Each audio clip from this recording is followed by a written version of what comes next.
Tudo bem com você? Como é que você passou o Dia das Crianças? Com as crianças, assistindo Lucas Neto, dentro do shopping socado de gente, porque não para de chover aqui em Floripa. É verdade, foi um feriado meio não feriado, já que é quinta-feira, está chovendo pra caramba. Quem tem filhos foi para o shopping, quem não tem ficou em casa. Mas nós estamos aqui, né, Carol? Como toda quinta-feira, com feriado ou sem feriado, hoje é quinta-feira. Vamos para mais um assunto leve sobre papos relevantes. Aliás, um papo leve sobre assuntos relevantes. Eu sou Marcos Leão Bianchi, especialista em investimentos, consultor financeiro, consultor de valores imobiliários. E você, Carol, é? Caroline Miller, também sou consultora de... Não sou consultora de valores imobiliários. Eu sou especialista em investimentos, certo?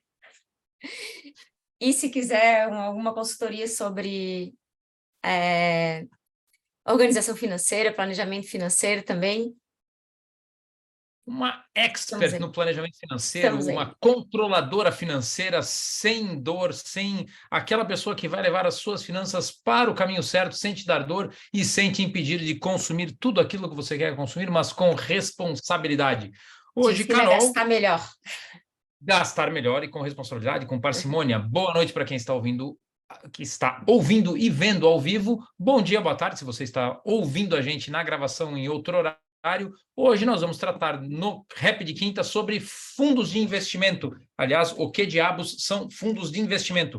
Carol, se não me falha a memória, tem um monte de perguntas aí que a gente recebeu e vem recebendo ao longo da semana e das últimas semanas sobre fundos de investimento. Confere, produção. Confere, tá aqui, tudo anotadinho. Várias pessoas, né? Clientes também que às vezes perguntam para a gente se vale a pena, se não vale a pena, o que investir, o que é fundo de investimentos. Então, o Marquinhos vai fazer uma introdução, depois eu vou ser aqui uma jornalista fazendo a pergunta, repassando as perguntas dos nossos clientes. Hoje o formato é diferente, então, Carol. Hoje vai ser um bate-volta, assim. Então vamos lá, vamos tentar falar rapidamente sobre fundos de investimento e a gente faz esse ping-pong com as perguntas dos ouvintes, dos telespectadores, dos curiosos, dos clientes. Carol, mas é interessante isso, Carol. Por incrível que pareça, hoje tem muitas dúvidas sobre fundos de investimentos e minha opinião pessoal, eu acho que isso se deve ao fato de ter muitos investidores novos no mercado, entrando no mercado hoje, fazendo investimentos, no momento em que tem uma gama enorme de produtos financeiros, de possibilidades de investimento. A gente consegue investir diretamente na bolsa, em fundos imobiliários, via home broker, a gente consegue no site do banco, no aplicativo do banco, da fintech, de qualquer banco digital, comprar CDI, comprar CRI, comprar CRA, comprar LCI, LCA, debentures, CDB, a gente consegue comprar dólar diretamente nos aplicativos dos bancos, a gente consegue investir numa gama enorme de coisas diretamente e também em fundos de investimento. Mas, por incrível que pareça, há uns 20 anos atrás, mais ou menos, todas essas operações eram muito difíceis. Era muito difícil investir, era muito difícil investir em ações diretamente, era muito difícil investir em fundos imobiliários diretamente, era muito difícil comprar uma letra de crédito do agronegócio, da indústria imobiliária.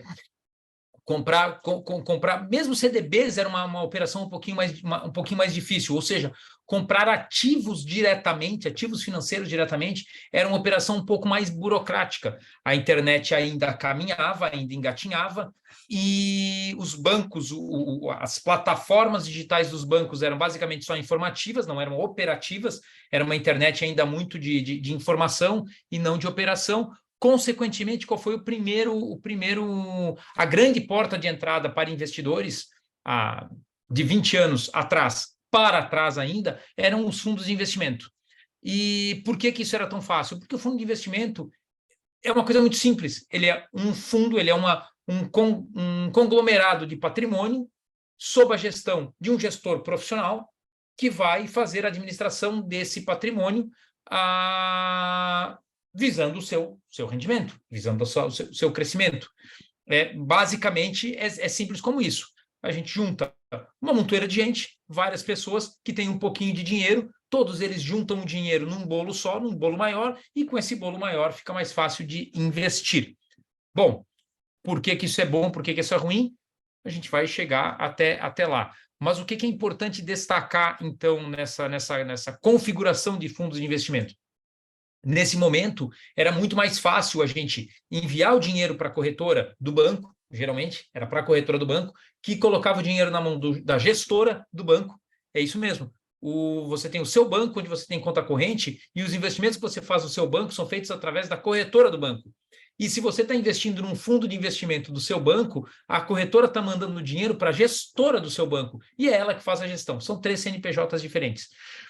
Mas o importante é que, então, a gente tinha essa porta de entrada com os bancos que era muito prática. A gente já tinha conta no banco, a gente já tinha os fundos de investimento geridos pelos bancos, pelas gestoras dos bancos, pelas gestoras dos bancos, e, consequentemente, era fácil de aportar.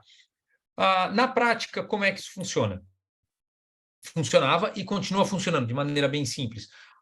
O investidor deposita um dinheiro na conta do fundo de investimento, o gestor ele pega esse bolo de todos os gestores, de todos os investidores, perdão, e vai fazendo os aportes, vai comprando os ativos financeiros no mercado de acordo com o regulamento do fundo, visando, então, o crescimento patrimonial.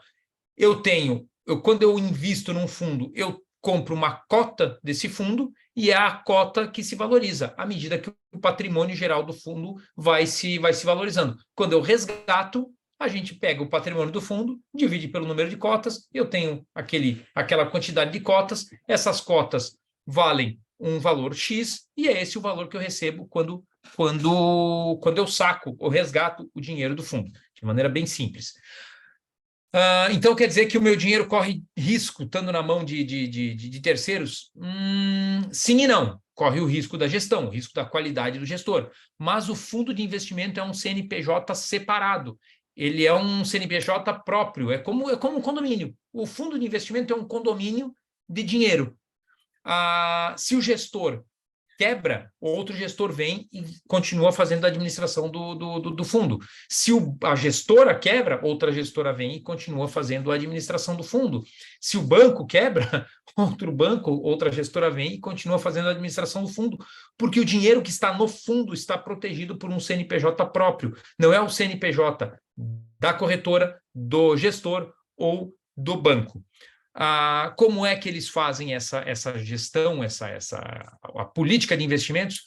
Todo fundo de investimentos tem um regulamento e uma política de investimento regulamentada, regulada pela CVM, pela Comissão de Valores Mobiliários, ou seja, tem regras para estipular fundos de investimento, regras para estabelecer qual é a política possível de investimento, de acordo com cada classe de fundo de investimento, e o gestor ele é obrigado a seguir essa política de investimento e esse regulamento do investimento.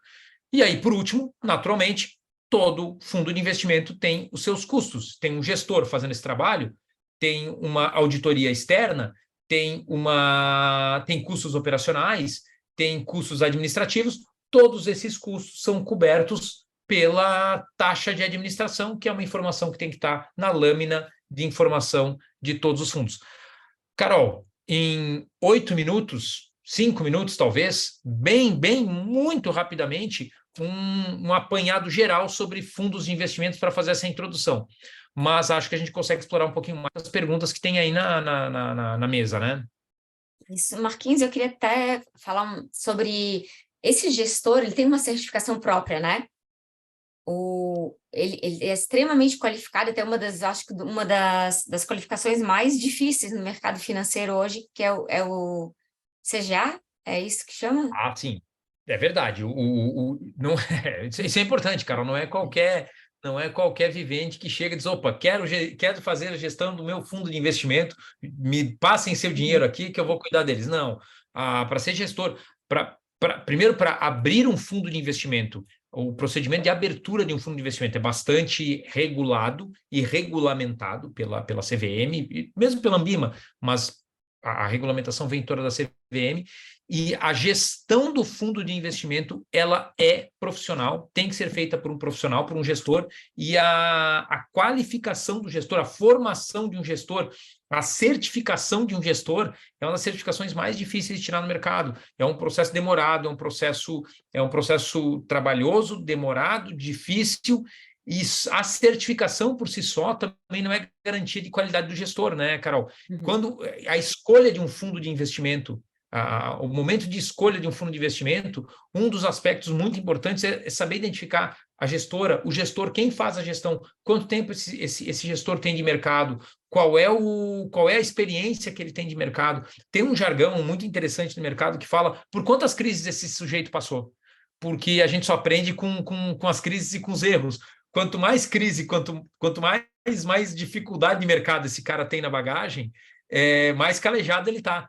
E é bem provável que ele se torne um gestor melhor depois de tudo isso. Mas, de fato, gestão de fundos é uma atividade profissional, regulamentada e difícil de ser exercida. E uma coisa que eu acho também importante a gente saber ele tem patrimônio investido nesse fundo? Porque tem vários gestores que começaram, né, com a gestão do recurso próprio, depois de família, e assim foi o amigo, e assim foi crescendo, e hoje administra um patrimônio dele, de muita gente conhecida, e acabou sendo, até começou como fundo privado, né? Existe, né, fundo de investimento que é privado, e depois acaba abrindo porque as pessoas foram ganhando confiança, e ele foi se profissionalizando. Então, se tem a pele em risco, também já Isso é é, muito né? interessante, Carol.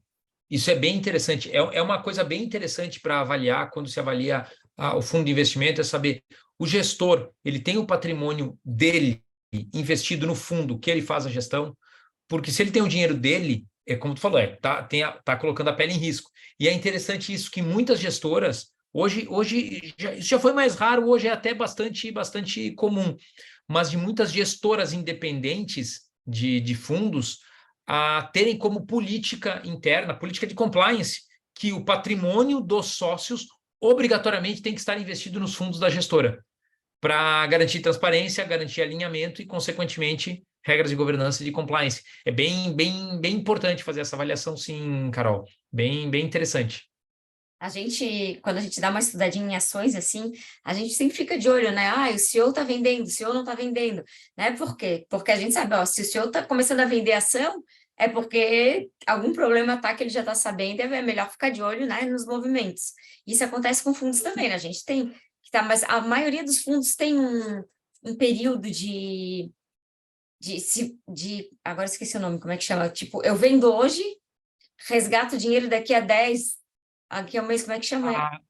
É interessante o período a liquidez do fundo, né? É, A carência de resgate. Isso é isso. interessante, Carol. Quando a gente acho que vale a pena a gente tratar fundo por fundo, né? Classe por classe, um pouquinho mais, e até a razão pela qual tem fundos em que eu peço o resgate hoje e o resgate só cai na minha conta daqui a 30 dias, né? Ele não cai amanhã, ele não cai hoje, nem amanhã, nem daqui a 2 dias. É importante também identificar isso.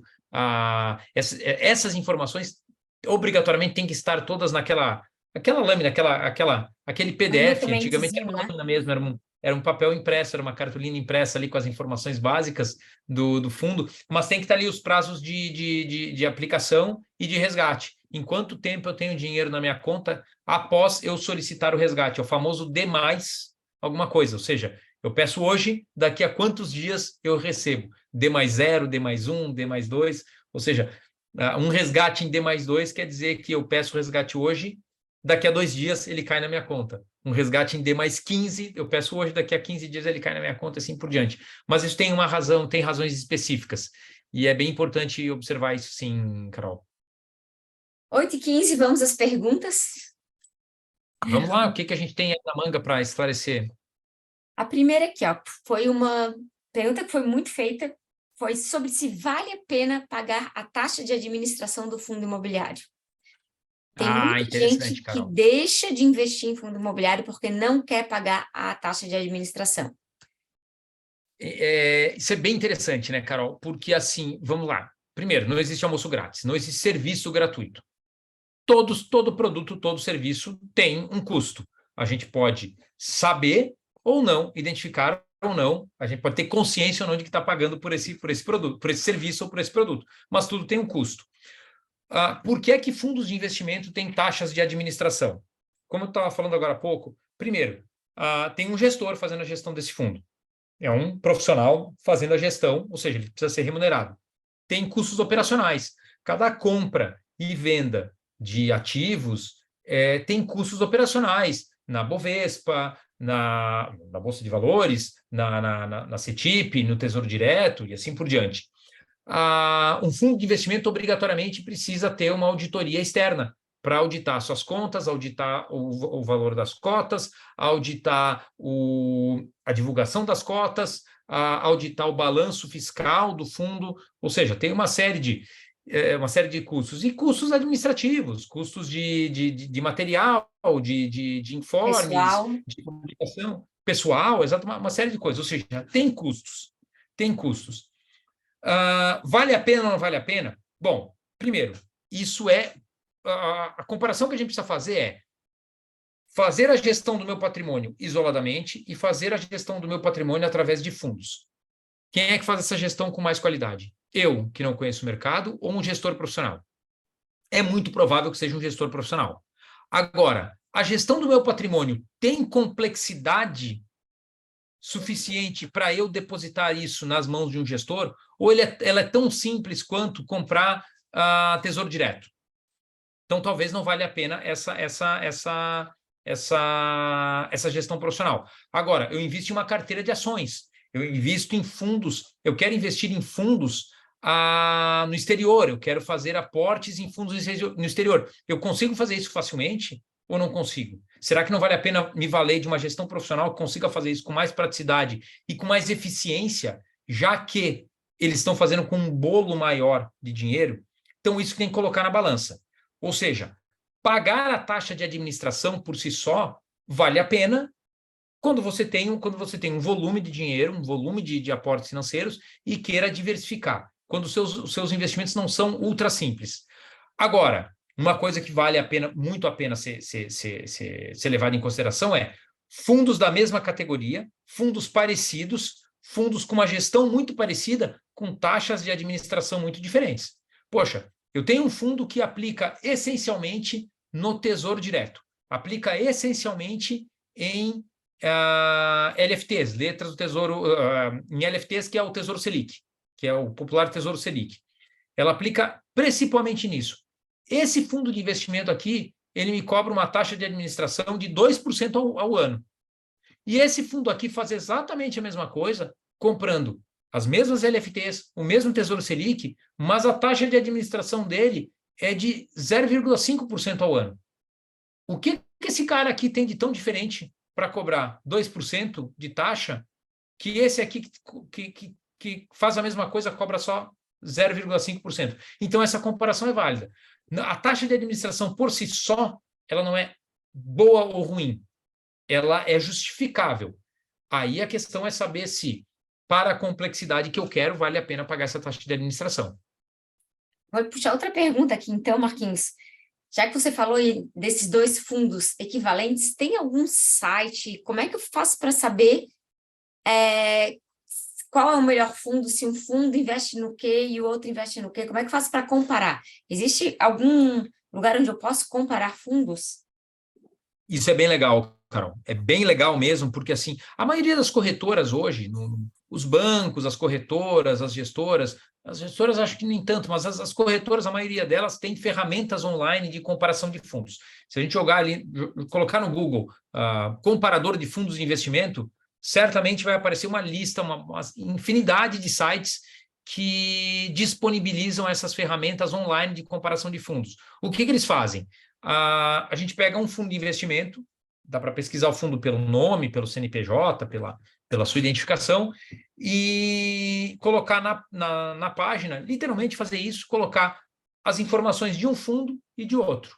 A performance deles, o rendimento deles ao longo dos últimos anos, a política de investimento, as carências de aplicação e de resgate, a classificação do fundo, aí outros dados técnicos, que até acho que quando a gente pode ir explorando isso um pouquinho melhor em episódios próximos, a volatilidade do fundo, a volatilidade máxima esperada, tem uma medida muito legal que é a máxima perda esperada, o máximo drawdown, que é uma medida interessante para avaliar a performance de fundos. A correlação entre fundos, isso é muito legal, isso é muito interessante quando a gente fala em escolha de fundos e comparação de fundos, é saber se eles estão correlacionados ou não. Por quê? Quando a gente quer diversificar os investimentos para colocar fazer políticas de investimento diferentes, aplicar em coisas diferentes, para que quando uma suba, quando uma caia, a outra compense, e vice-versa. Mas às vezes a gente aplica em 2 fundos que fazem basicamente a mesma coisa, e a correlação deles é muito próxima. Eles caminham juntos. Então, se eles caminham juntos, se eles têm uma correlação quase integral, na verdade não há diversificação de risco, não há diversificação de ativos. E isso nesses comparadores de fundo a gente consegue ver. É bem fácil, é bem fácil. Digitando em qualquer buscador, comparador de fundos de investimento, certamente vai aparecer uma infinidade de ferramentas, e é bem legal ir buscando, trabalhando, fuçando. É legal pegar o seu próprio fundo de investimento. Eu já tenho um dinheirinho aqui no fundo, como é que ele está rendendo? Como é que vai lá, joga esse fundo, pesquisa ele, descubra sobre os fundos em que você tem dinheiro investido. É bem fácil. É importante, quando olhar essa rentabilidade do fundo e o histórico, ver quanto tempo esse fundo está no mercado. Porque às vezes o fundo tem um histórico muito bom e está há 1, 2 anos no mercado. E aí você vai comparar com um fundo que já está há muito tempo no mercado, que a rentabilidade não está tão boa quanto. Mas por quê? Porque já teve tempos, né? Pegou tempos diferentes, pegou situações diferentes, histórias diferentes, períodos diferentes, e aí a volatilidade dele pode, na soma, não estar tão boa quanto o outro, mas no longo prazo pode ser um fundo melhor. Então, assim, a gente tem sempre que tomar cuidado de saber, mesmo com fundos, entender o que cada fundo e que cada indicativo está representando ali na comparação, né? E o bom e velho disclaimer, né, Carol? Rentabilidade passada não é garantia de rentabilidade futura. Verdade. A gente vê a performance do fundo para ter uma ideia do histórico do gestor. Isso que você falou, Carol, é bem interessante, principalmente nos momentos de crise. É legal, nos comparadores de fundo, isso é uma coisa mais concreta de ver quando a gente compara fundos, pegar o histórico dos fundos, de 2 fundos diferentes, em momentos de crise, e ver qual foi o comportamento de um e de outro fundo naquela crise, e o comportamento de um e do outro fundo no pós-crise. Como é que eles se recuperaram? Então, é legal ver assim, pegar, por exemplo, 2008, que teve a crise nos Estados Unidos, o subprime, como é que ele vinha performando, como é que ele enfrentou essa queda e como é que ele se recuperou dessa queda. Ele caiu muito, ele caiu menos, ele conseguiu se recuperar rápido. É bem interessante isso. Para ter essa ideia, isso vai dando dicas da qualidade do gestor, de como é que ele se preparou, como é que ele anteviu a crise, e como é que ele se preparou, como é que ele operou no pós-crise. É bem legal, bem interessante. O que mais que a gente tem aí de perguntas penduradas, Carol? Como que a gente faz para saber a carteira de um fundo? É possível? E se é possível, eu posso copiar essa carteira? Não é muito melhor eu copiar a carteira do fundo do que ficar pagando essa taxa de administração? É legal, dá para saber, mas com um pequeno mas. O que acontece? Todo fundo de investimento é obrigado a publicar todos os dias o valor da sua cota no site da CVM. Então, se você tem dúvidas sobre qual é o valor da cota do seu fundo, vai lá no site da CVM. No site da CVM tem todos os fundos de investimentos no mercado, e todos os fundos, dá para pesquisar lá pelo site da CVM, e a cota histórica do dia de cada fundo de investimento, desde a sua criação. Está tudo lá. Então, todos os fundos são obrigados a publicar a cota, o patrimônio líquido médio e tudo isso, diariamente. Se não me falha a memória, é um prazo de pelo menos 2 dias para trás, ou seja, eu sou obrigado a publicar o valor da cota em até 2 dias. E assim como publico o valor da cota, todos os fundos são obrigados a publicar quais são os ativos que compõem a sua carteira, a carteira do fundo. No que ele está investido? Se ele está investido em outros fundos de investimento, se ele está investido em papéis, em quais papéis ele está investido, em ações, em CDB, em CRI, em CRA, LCI, LCA, ele é obrigado. Mas ele não é obrigado a divulgar essa carteira diariamente. Até porque, senão, os outros gestores copiariam as carteiras uns dos outros. Isso ia distorcer o mercado. A CVM obriga, se não me falha a memória, posso estar cometendo um pequeno equívoco aqui Não na tem. precisão da data, mas trimestralmente, se não me falha a memória, trimestralmente, Eu acho os que é. fundos têm que publicar a sua carteira de investimento. Para ter uma ideia, inclusive saber se ele está respeitando os balanços do seu mandato. Bom, então, assim, dá para saber no que os fundos estão investidos. Pelo menos, grosso modo. Tem muitos comparadores de fundo que trazem essa informação já também, Carol. No próprio comparador de fundo, sem precisar entrar no site da CVM. E esses comparadores de fundo, eles buscam as informações do agregador, que é a CVM. Mas, se eu sei no que eles investem, vale a pena investir no fundo? Será que não vale mais a pena eu copiar a carteira dele e investir por conta e risco? Bom, tem alguns poréns. Primeiro, o fundo tem volume. Por ter volume, as estratégias de investimento deles são um pouquinho diferenciadas por conta do volume. Primeiro aspecto. Segundo, o fundo, por ter volume, dilui custos. Então, ele consegue investir em ativos que o custo operacional é muito alto para o investidor pessoa física sozinho, mas que para um fundo, com esse custo diluído, se torna possível, atrativo. Terceiro, a gente vê a carteira do fundo a cada 3 meses. Talvez ele já tenha uma posição ali que está zerada, porque ele já anteviu alguma coisa, alguma questão de mercado, que a gente só vai descobrir depois de 3 meses, depois de 6 meses. Então, a gente não tem essa expertise. Quarto, o fundo de investimento, por conta do volume, ele tem acesso a vários ativos financeiros que nós, pessoa física, não temos. Por exemplo, se a gente entrar no Tesouro Direto e for comprar Tesouro Selic, LFT, se não me falha a memória, hoje no Tesouro Direto a gente vai encontrar 2 vencimentos de LFT, de tesouro Selic. Só 2 vencimentos para o investidor pessoa física. O fundo de investimento, ele tem acesso a toda a curva de juros do Tesouro Selic, a todos os vencimentos, que não são só 2 vencimentos, a toda uma curva de vencimento que vai desde daqui a 6 meses a daqui a 12, 24, 36, 48 e assim por diante. Então, a operação dele é muito mais ampla, muito mais complexa. Terceiro, e aí de novo tem a ver com aquela questão da taxa de administração. A minha operação, ela é simples ou é complexa? Porque copiar a carteira do fundo e ficar fazendo as operações, mesmo que a cada trimestre, é trabalhoso, dá trabalho, acompanhar, executar e envolve custo, né, Carol? A gente vai estar sempre com atraso, né? Então, tem ativos, tem produtos que não estão disponíveis para o investidor comum, né? Para o investidor de varejo que a gente fala, né? Então, Uhum. tem coisas específicas que, mesmo que vá tentar copiar um fundo que está performando muito bem, você não vai conseguir, porque você não tem acesso a esses produtos exatamente por causa do volume de dinheiro com que eles trabalham. Mas aqui, Marquinhos, faltando só 2 minutinhos, eu acho que eu vou deixar algumas perguntas para a nossa próxima live, mas eu quero fechar com uma que eu acho muito legal. Qual a diferença de se investir através de um fundo de investimentos ou de uma carteira recomendada? Qual dos dois Legal. vale mais a pena? Tem a ver com essa pergunta aqui, né, Carol, com a Uhum. última pergunta.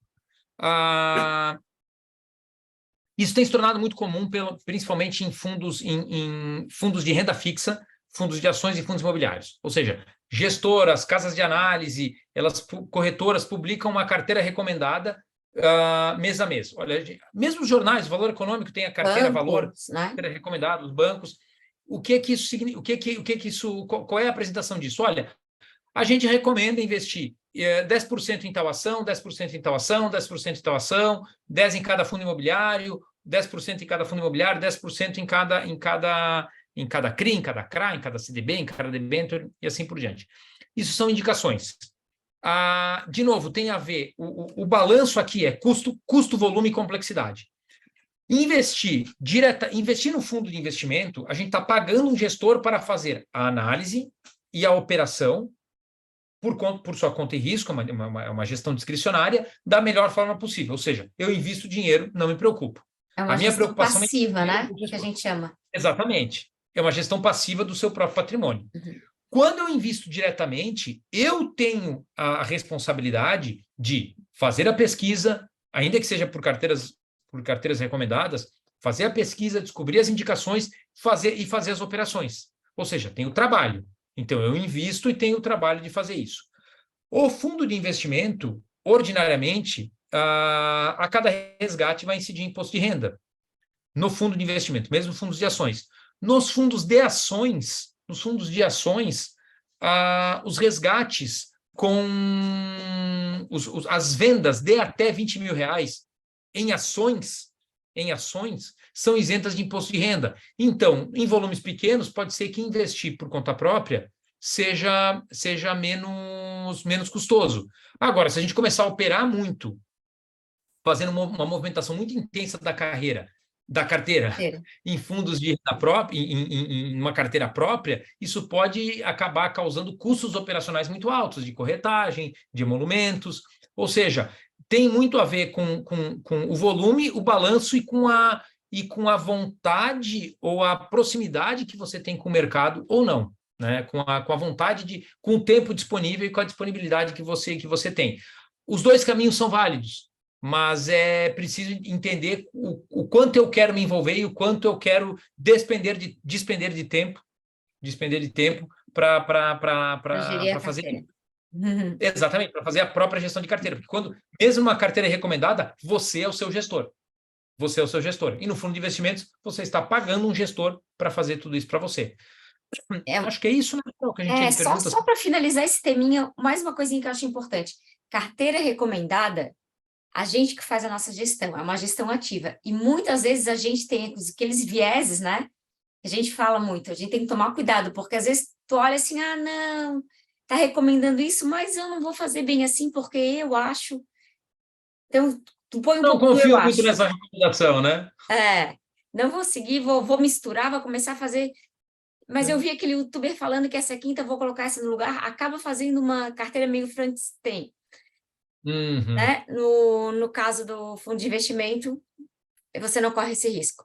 Mas, Marquinhos, foi uma live muito legal, passou muito rápido o nosso tempo. Hoje passou rápido, né? Nossa, tem muita coisa para falar. Aliás, acho que semana que vem, Carol, a gente continua falando sobre fundos, né? Continuamos e acho que ficou legal esse ping-pong, né? Também ficou... não fica a gente só falando, né? Foi boa. O que mostra que é interessante. Se você tem perguntas, mande para a gente responde, juro, a gente responde mesmo. A gente responde por e-mail, responde por direct e responde aqui na live de quinta, no Rap de Quinta, todas as quintas-feiras, um papo leve sobre assuntos relevantes. Se você achou legal, então dá o joinha, se inscreva, assista. Tá no YouTube da Dinco, Lifelong Financialship, tá no YouTube de você, Carol, né? Carol Miller Bianco, @gmail. E também está no seu Instagram, né, Carol? No Dividends. Só mandar perguntas lá para a gente. Toda quinta a gente está aqui para responder, tirar dúvidas e trazer um pouco do mercado financeiro para vocês. A gente vai descomplicando um pouquinho a cada quinta-feira em doses homeopáticas. Obrigado. Feliz Dia das Crianças. Feliz Dia das Crianças. Eu vou lá tomar meu chocolate agora. Então, já que é Dia das Crianças, e quinta-feira que vem a gente está de novo aqui com mais um Rap de Quinta, um papo leve sobre assuntos relevantes. Carol, foi um prazer estar com você. Um grande abraço para quem assistiu. Um beijão para você, Carol. A gente se vê quinta-feira que vem. Boa noite.